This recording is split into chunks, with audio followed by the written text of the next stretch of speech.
ভালো, তাই তো? আমি দুটো পয়েন্টে একটু কথা বলি।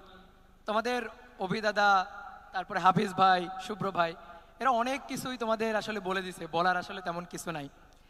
এই যে সবাই বলল সফলতার পিছনে ছুটতে হবে, লাইফের গোল অ্যাচিভ করতে হবে, তো আমি এখানে আর একটা ছোট্ট কথা অ্যাড করি। সফলতার পিছনে তুমি ছুটবা যদি তুমি যে জিনিসটার পিছনে ছুটতেছো সেইখানে আনন্দ পাও। তুমি যদি আনন্দ না পাও, তুমি যদি মজা না পাও, তাহলে সেই সফলতার পিছনে ছুটিও না, সেই সফলতা তোমার সাস্টেইন করবে না। তো এই কারণে যে জিনিসটার পিছনে তুমি ছুটতে চাও, যেটা তুমি অ্যাচিভ করতে চাও, তার মধ্যে মজা বা আনন্দটা খুঁজে নেওয়ার চেষ্টা করো। আমরা অনেক সময় ভাবি যে কেউ একজন কিছু একটা করছে, আমার করতে হবে, আমার ওই জায়গাটায় যাইতে হবে। তা না করে তুমি আসলে তোমার প্যাশন যেটা, তোমার যেটা, তুমি যেটা করতে চাও, তোমার কাছে যেটা মনে হয় আমার স্বপ্ন ছিল এইটা, এইটার মধ্যে মজা খুঁজে নিয়ে, আনন্দ খুঁজে নিয়ে তারপরে এর পিছনে ছুটো। তাহলে দেখবা তোমার কষ্ট হবে না, তোমার প্যারা হবে না। আমরা আমাদের এই যে তোমরা স্টুডেন্ট লাইফে এখানে যে চান্স পাওয়ার পরে এখানে যে বসে আসো, আমি বিশ্বাস করি না যে এখানে এমন কেউ আসো যে পরিশ্রম না করে, যে কষ্ট না করে, যে রাত জেগে পড়াশোনা না করে এইখানে এসে বসছো। এইটা আসলে আমাদের বাংলাদেশের সিচুয়েশনে সম্ভব না। বাংলাদেশের বাজারটা প্রতিযোগিতার বাজার। এইখানে ধরো 5টা সিটের বিপরীতে 100 জন ক্যান্ডিডেট আছে, এবং ওই 100 জন ক্যান্ডিডেট যোগ্য ক্যান্ডিডেট। তার মানে ওই 100 জনের মধ্য থেকে 95 জনকে বাদ দিতে হবে, অর্থাৎ ধাক্কাধাক্কি করে ফেলে দিয়ে 5 জনকে কিন্তু টিকতে হবে। বাংলাদেশের ব্যাপারটা এরকম। তো এই কারণে আমাদের অনেক পরিশ্রম করা লাগে যখন আমরা কোনো একটা গোল অ্যাচিভ করতে চাই। তো সেই পরিশ্রমের পিছনে মজাটা খুঁজে নেবা, তাহলে ডিপ্রেশন নামক একটা রোগ, যেটা আমাদের আসলে অনেকেরই হয়, বা মানে আমরা বিভিন্ন সময় এই জিনিসটা ফেস করি, এইটা আসলে হবে না। আমরা এই আনন্দটা খুঁজে নিতে ভুলে যাই বলেই এই ডিপ্রেশন নামক এই জিনিসটা আমাদের আসলে জেকে বসে বা ধরে বসে। যারা অভিভাবক আছেন এখানে, আমরা সবসময় একটা কথা মাথায় রাখবো, আমরা বাচ্চাদের অনেক সময় পড়াশোনার জন্য প্রেশার দিই, পড়াশোনার জন্য একটা চাপ প্রয়োগ করি, যেটা আসলে অদৃশ্য চাপ। আমি হয়তো অনেক অভিভাবক বলে আমরা বাচ্চাকে কখনো চাপ দিই না, কিন্তু একটা প্রত্যাশার চাপ আসলে চাপাই দিই, এটা সত্যি কথা। তো এই কারণে মাঝে মাঝে একটু বাচ্চাকে জিজ্ঞেস করবেন বা সন্তানকে জিজ্ঞেস করবেন সে আসলে ভালো আছে কিনা।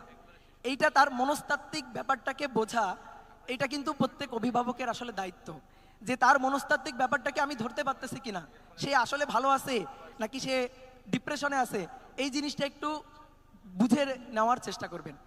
তো আরেকটা কথা বলি, যে আমরা অনেক সময় এই যে সফলতার পিছনে ছুটতে গিয়ে জীবনের মানেটা অনেক সময় ভুলে যাই। তোমরা অনেকেই হয়তো দেখবা মাঝে একটা ছেলে যে জাপানে উচ্চশিক্ষার জন্য গেছে, কিন্তু না খেতে পেরে সে তার রুমে মানে দরজা বন্ধ অবস্থায় না খেতে পেরে দুর্বল হতে হতে একসময় মারা গেছে। তো দেখো, সে তো একটা মানে উন্নত বিশ্বের একটা উন্নত দেশে গেছে পড়াশোনার জন্য, তাই না? কিন্তু তারপরও তার যে মৃত্যুটা হয়েছে, এইটা কি একটা অস্বাভাবিক মৃত্যু না? এইটা তো আসলে আমরা কেউ চাই না এরকম একটা অস্বাভাবিক মৃত্যু আমাদের হোক।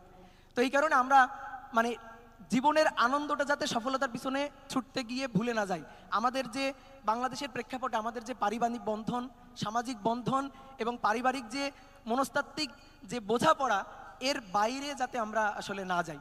আর একটা পয়েন্টে একটু কথা বলবো।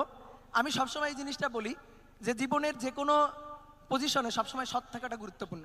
তুমি একটা সময় এখান থেকে একটা সময় একটা বড় পদে যাবা, বড় একটা চেয়ার দখল করবা, তো সেই জায়গাটা গিয়ে আমরা অনেক সময় বলি না যে আমরা আসলে সিস্টেমে ঢুকতে চাই, কেন আমরা সিস্টেম চেঞ্জ করব। কিন্তু বাস্তবতা কি, সিস্টেমে ঢোকার পরে সিস্টেম আমাদের চেঞ্জ করে দেয়। তো এই জিনিসটা যেন না হয়, আমরা আমাদের এই যে এত বছরের যে অভিজ্ঞতা, জ্ঞান, এইটা দিয়ে ভুল ঠিক এই পার্থক্যটা আমরা বুঝি, কোনটা অনৈতিক কোনটা নৈতিক এই জিনিসটা আমরা বুঝি, হারাম হালাল আমরা বুঝতে পারি। তো আমরা সবসময় একটা রিজিড পজিশনে থাকার চেষ্টা করব, যে আমি যে কোনো সিচুয়েশনে হোক, যে কোনো চাপের মুখে হোক, আমি যেন হারাম কাজটা, অনৈতিক কাজটা, ভুল কাজটা না করি।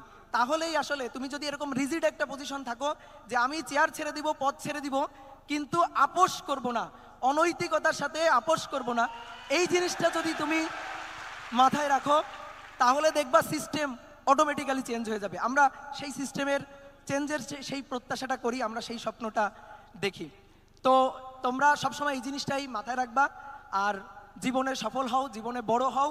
আর আমরা যাতে মনে করো যে একটা সময় যাতে তোমাদের অনেকের সাথে হয়তো হঠাৎ করে অনেক সময় দেখা হয়ে যাবে, একটা বড় কোনো পদে তোমাদের দেখবো, তো তুমি যেন আমাকে যখন বলবা যে ভাই আপনার স্টুডেন্ট ছিলাম বা আপনার ব্যাচে আপনার কোর্সে একসময় এনরোল করছিলাম, এইটার একটা অন্যরকম গর্ব হয়তো একসময় অনুভব হবে। এই প্রত্যাশাটাই করি তোমাদের কাছে, জাস্ট এইটুকুই চাওয়া। আর সবাই ভালো থাকো, সবাই সুস্থ থাকো, টাটা।